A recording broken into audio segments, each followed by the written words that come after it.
Renovando Atitudes, Francisco do Espírito Santo Neto, ditado por Hamed. Vou ler hoje os dois capítulos iniciais, Palavras do Médium e o Espírito, Hamed. Palavras do Médium.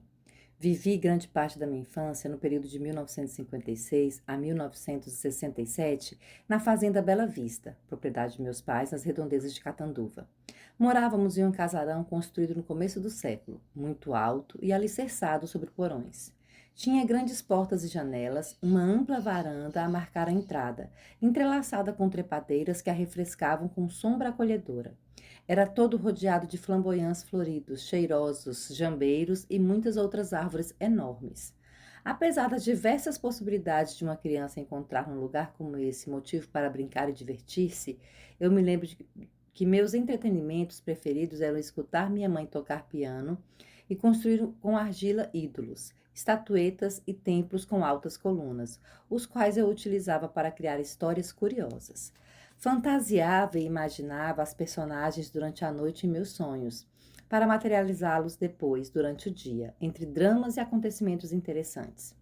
Outro fato que me marcou profundamente foi que, ao amanhecer, quase todos os dias, fazia do criado mudo do meu quarto o altar de uma igreja, gesticulando com as mãos, distribuindo bênção para os meus pais e minhas 3 irmãs, além de hóstias de miolo de pão feitas por mim.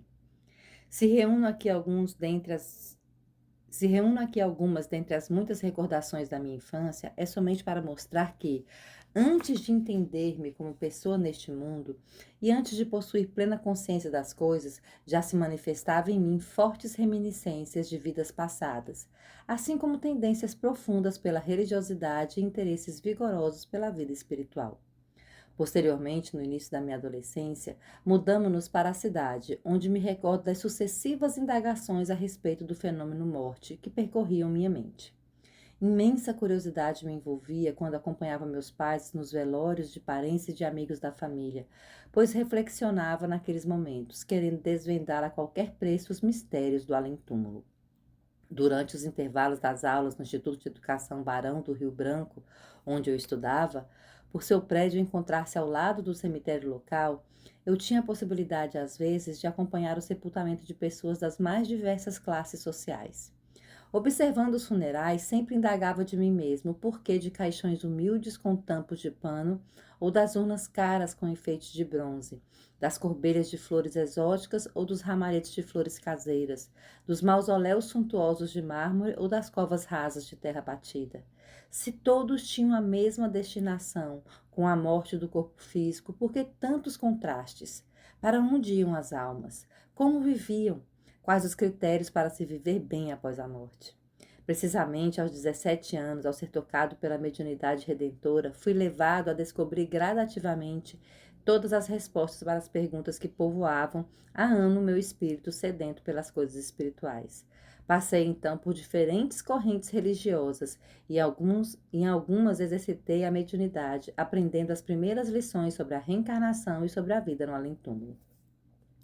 No entanto, foi em 1973 que pela primeira vez tomei contato com as obras O Livro dos Espíritos, de Allan Kardec, e Voltei, do irmão Jacob, presente do querido amigo Diomar Ziviani, nas quais pude sentir uma atmosfera de recordações saudosas associada à emoção de já ter visto e apreciado todos aqueles textos e ensinamentos.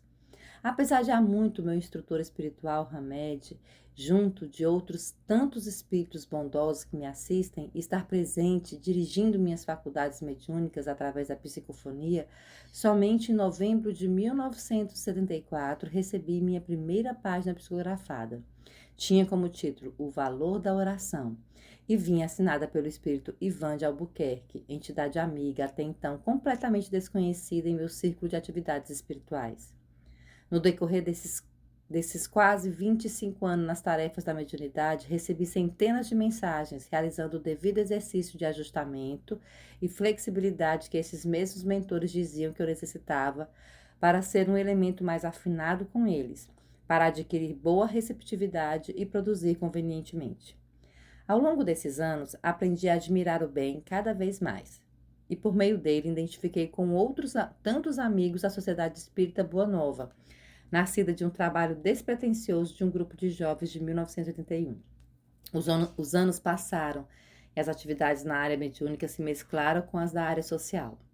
Os caminhos se alargaram e a luz continuou sempre a atingir a todos nós.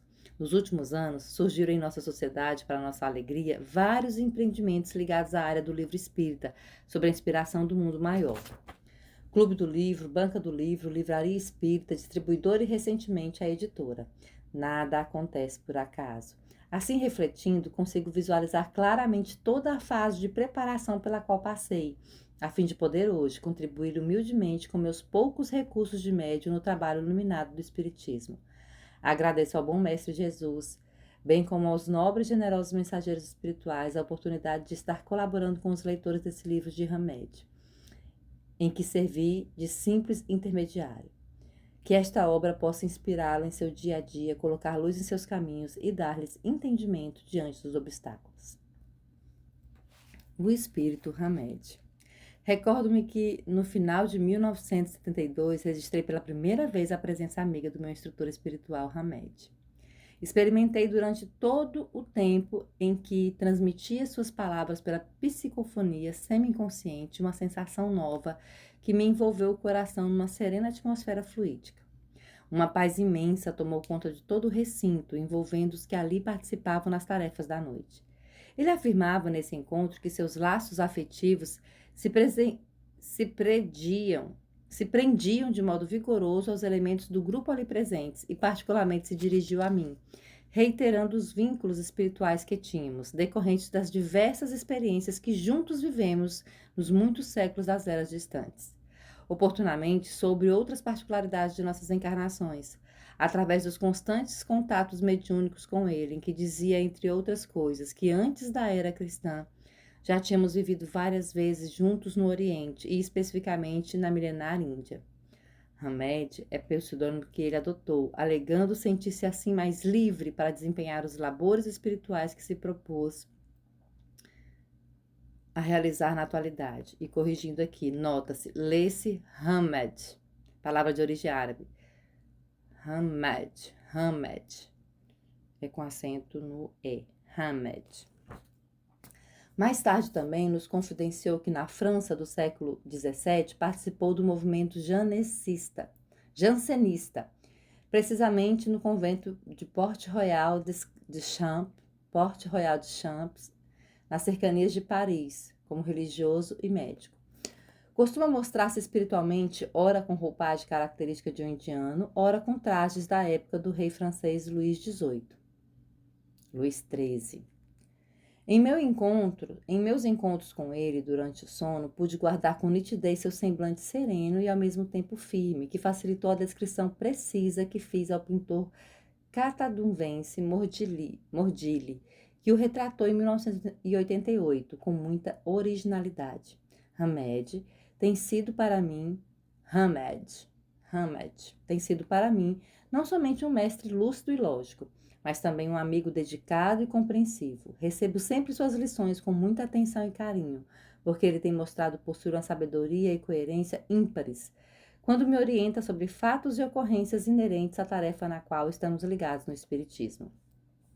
Explica-me demoradamente, quando preciso, as causas reais dos encontros, reencontros e desencontros com as criaturas e o porquê das dores e conflitos do hoje, mostrando-me sempre a origem dos fatos, verdadeiros motivos que culminam nos acontecimentos agradáveis e desagradáveis do presente.